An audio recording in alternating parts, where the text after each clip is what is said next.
Rifle season, he wouldn't stand a chance.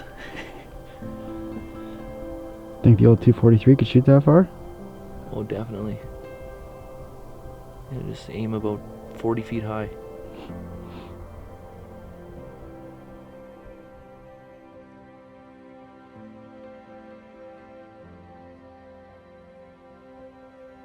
For the last several seasons now, you've likely heard us talking about a specific old muley buck that we simply refer to as the field deer. The thing is, it's a bit of a strange name and literally refers to one specific buck among many that we always seem to catch coming out of a field heading into the hills. But here's the thing, we watch a ton of different fields and see a ton of different bucks coming off of those fields each time. But for some reason, when trying to determine which deer we were talking about, we always found ourselves coming back to the simple term of the field deer. The name stuck with this particular deer, and we've spent almost 5 years following him and trying to connect with him. Each year, we would hunt our butts off trying to catch him in a vulnerable position just one single time, and each time it happened, we always managed to screw it up. The first year we ever saw him was as a young deer who hung around with a buck that we had named Splits. We knew he had potential, and we were excited to see what he matured into. The next year, I sailed a PX2 mere inches over his back while feeding at 37 yards.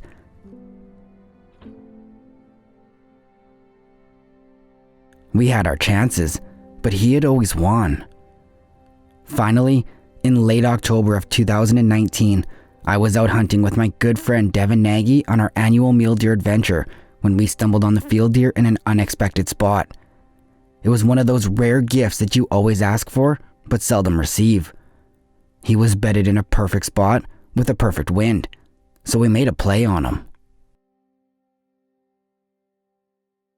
It's probably the windiest afternoon southern Alberta has to offer. Me and Dana spent the morning watching the deer we've been after all week. We ended up blowing him out, hopped into the neighbors, so we relocated to our other spot. Did a massive loop looking for all the deer. Nothing is bedded in the hills today, so we figured we'd take a peek into the creek bottom where we know the big, we've been calling him field deer. We know where he's been staying, and we managed to lay eyes on him. So with the screaming wind, we should be able to get into position. We're going to be pretty close, so it'll be a pretty high stress situation when the time comes, and the goal is to just, there's not going to be much time to assess, so I'm going to try my best. We'll probably be within 20 yards, so this wind shouldn't have much effect on my shot. But now's the time to shine. She's day 5, and tomorrow's another crappy day on the forecast, so gotta make it count.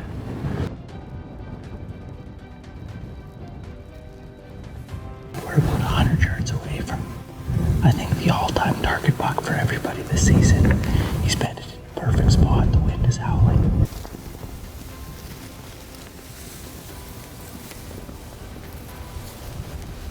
We were set up perfectly in the sage less than 20 yards from the bluff of trees he was bedded in. He simply had to stand up and feed out, and it was over. But they rarely read the script, and after laying in the weeds for nearly 2 hours, he finally stood up. But rather than feeding out, he immediately walked straight through our shooting window and down into the creek, sending us into an absolute scramble.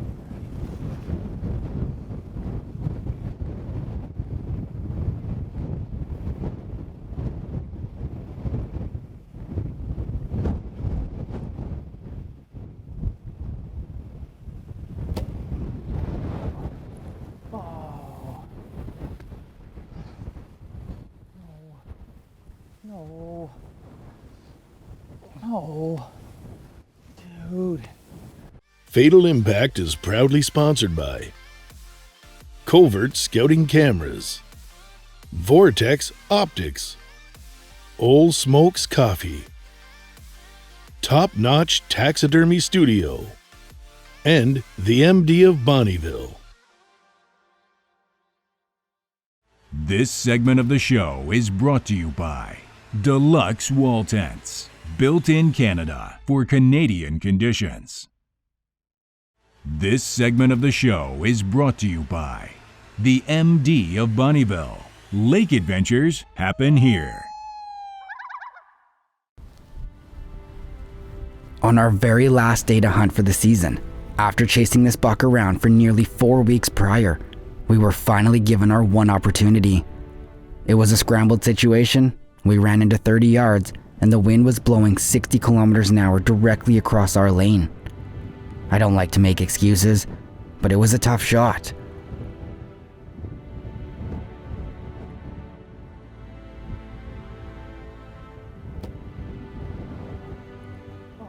Watching that buck run away, I knew that it wouldn't kill him. And with the season closed the next day, there was nothing we could do except lower our heads and accept the fact that we had screwed up. It was a terrible way to end our archery season, and to this day, we both feel sick about the shot. But as hunters, it's a reality that we accept and work tirelessly to avoid, but we're far from perfect. After a long, restless 10 months, we headed down in late August to try and see if he survived the winter. We spent a few days searching for him in his usual spot before stumbling on him nearly 5 kilometers away by accident.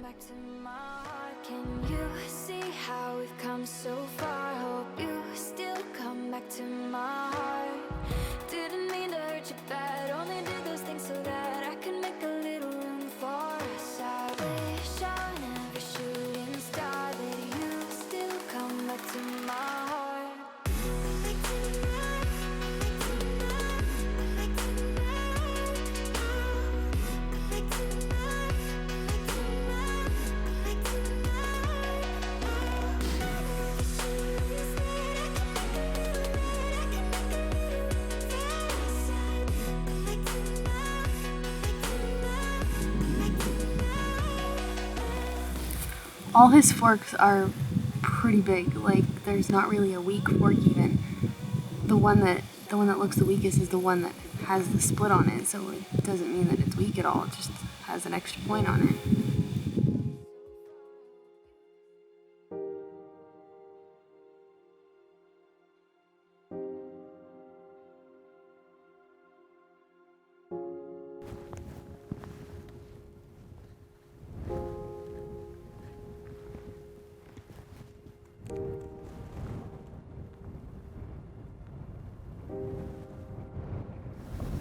Well, it's opening day, which is super exciting. We got pretty good wind today, and we got three bucks bedded in the bottom. It's kind of weird because they're bedded right in the sun. We've been expecting them to move all morning, but they're not moving, so we're gonna go try to get in on them. One's a really good one. He has a split. He's in velvet, which is really nice, which is typical for beginning of September. But anyways, first day, so we gotta try. We're here for 5 days. We got 5 days of hunting, so let's see if I can get on him.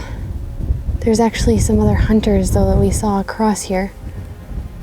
I don't know if they see the same deer or what the scoop is, but it almost looks like they're like coming down way over in the hills there. So I hope they see us and give us some space, but that's a problem with especially opening days. Everyone's trying to get out, so.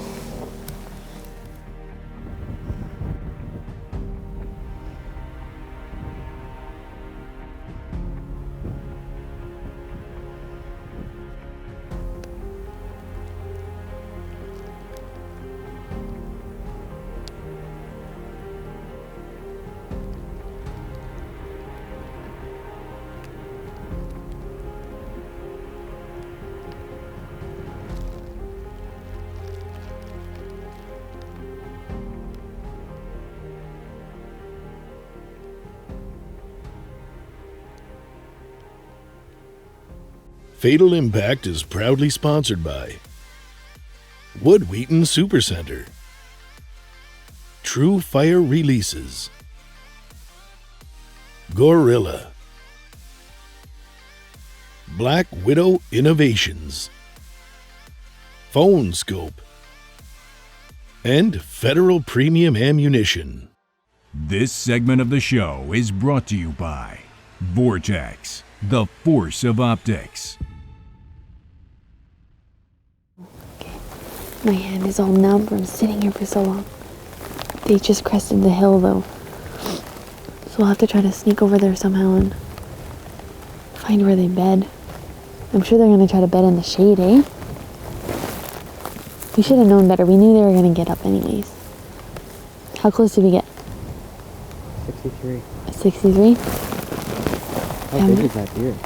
I don't know, he's pretty big though. They're all actually pretty decent. There's not any small deer there. Like, they're all pretty decent, but he's pretty big. I don't know, how big is he?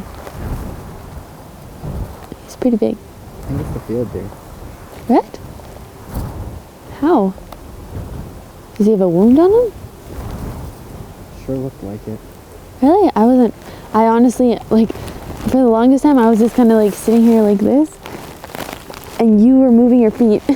We need to communicate, because I don't know what in the grass means with your feet. But I assumed it did not move, so I like didn't move, and then I kind of like peeked up, and then I could see them walking, of course, so I just kind of like sat down and didn't really look very often, but yeah, he's pretty big. I mean, I would potentially almost shoot the other ones too, but you can't shoot the smaller ones when there's bigger ones, so. Yeah. We found them finally, and they're just over the hill. All three of them bedded again. They were up on their feet when we first saw them, but they've now bed down, so that's a good thing. They're in a decent spot, and the wind's still good, so we'll give it a try.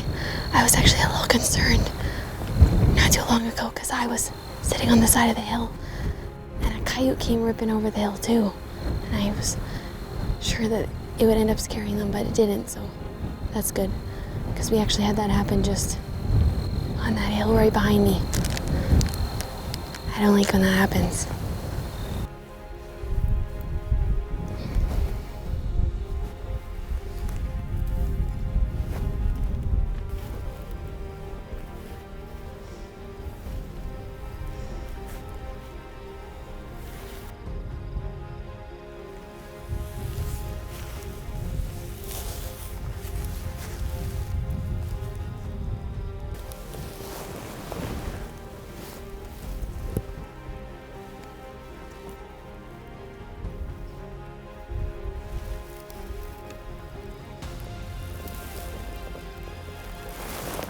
It's 45.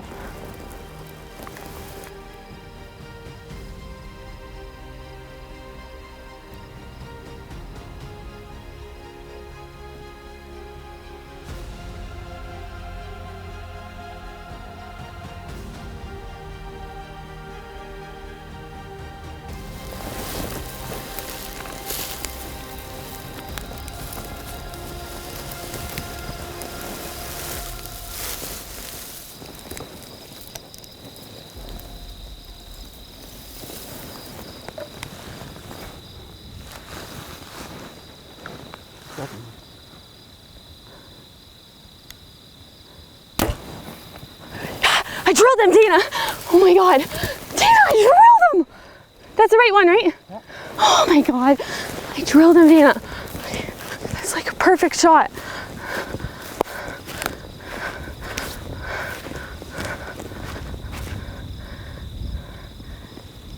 That's him up. Which one's him?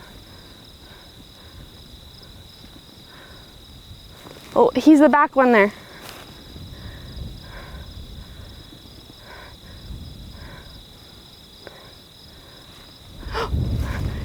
Dina, you think, is he falling over?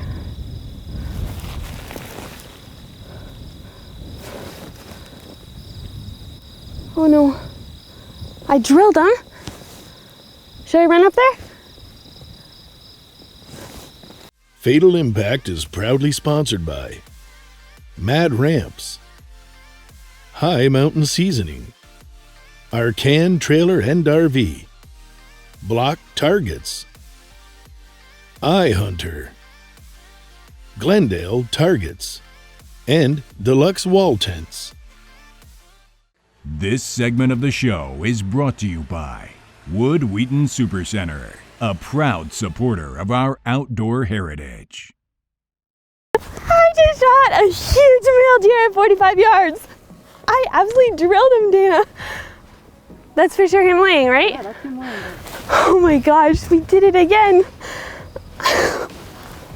It's opening day today. This is the first year we've stalked. September 1st. And that is a giant deer. That's my biggest deer, I think. We know which deer that is, right?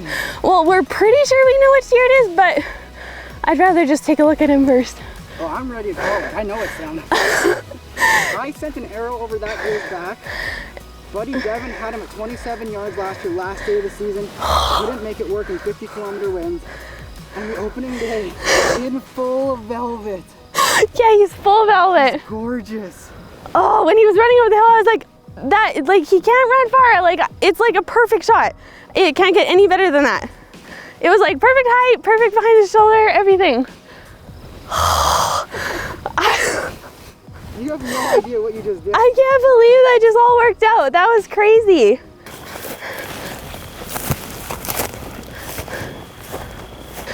It's hot. Where is this thing here? Wow. His velvet is honestly perfect. Wow. That is an incredible deer.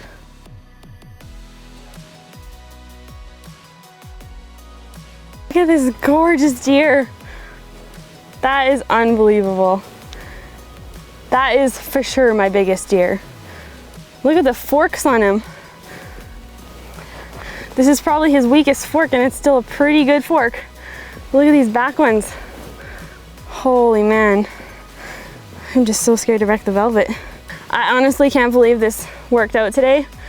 It's the first day of the season, literally September 1st, and it's the first year that we stalked this year. And I mean, I explained it back there after I shot him, but we stalked him in so many different ways and directions today. He was spooked a few times by coyotes, and he just kept getting up. He was a little restless, but look at this. Look at this awesome split. We're pretty sure that this is the same deer we've actually hunted for a couple years. We called him the field deer. You think it's him, Dana? We don't know for sure. We honestly don't know for sure because there's so many deer. He's actually kind of bladed here too. Well, that's the thing. So Woo. the field deer has the exact same split on his G3. He has the Here. exact same bladed G2 on the other side. Yeah, this is actually really bladed here, and this one's a little bladed too. I mean, I've got hours of footage. The only thing that makes me wonder if it isn't is because of how far we are away from where we hunted him the last 3 years. But they travel, and Yeah, I mean, he's not that far. Like, he's further away than where we've hunted him every other year, but I mean, it's nothing for a deer to travel quite a ways, so.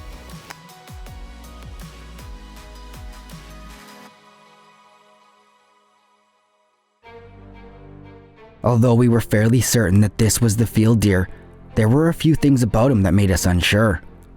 First, we had killed him almost 5 kilometers from where we typically hunted him. And although he shared all the same antler characteristics, this buck didn't seem to be as old and run down. But most noticeably, we weren't able to find any wounds or scars from the previous year's encounter, and on a thin summer-coated buck, I'll admit that it seemed off. But as happy as we were to finally lay the story to rest, the true answer came about a week later when Corey and our good friend Evan put a stalk on an ancient old buck in familiar stomping grounds. He was an ancient old warrior with heavy bladed tines and a ton of mass, but you could tell that he was on his way down. They managed to work their way into position, but a wind swirl would ruin the stalk, but not before noticing a wound on his back right hip that would tell us everything we needed to know about who he was. I'll be the first to admit, it was disappointing to know that the deer we killed wasn't actually him. But at the same time, it made me happy to know that he was still alive and out there, doing his best to evade hunters and thrive in a difficult landscape. And with any luck, maybe we'll cross paths again in the future.